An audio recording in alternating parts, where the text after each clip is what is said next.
emlékezzünk, nem mondom azt, hogy búcsúzzunk, kimondani is nehéz a szó. Inkább emlékezni arra, ami szép volt, kedves és ami jó.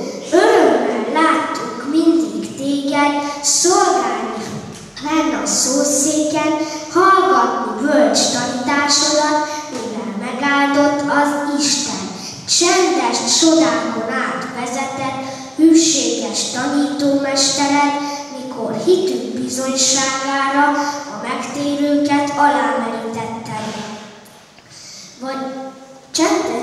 Vagy amikor egy kisbabát vettél át gondosan karodba, kérted, legyen rajta szerető Istenünk bőséges áldása. De mi öröm volt látni, mikor ifjú párok jöttek, Isten színe előtt megkötni frigyüket. Itt vezetted te is, oltár elé Angit, ki az Úr munkájában bőséggel besegít.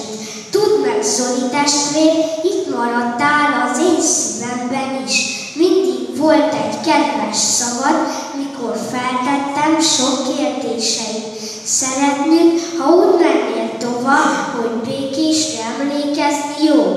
Békés szívvel vigyen titeket Budapestre egy nagy-nagy hídhajó.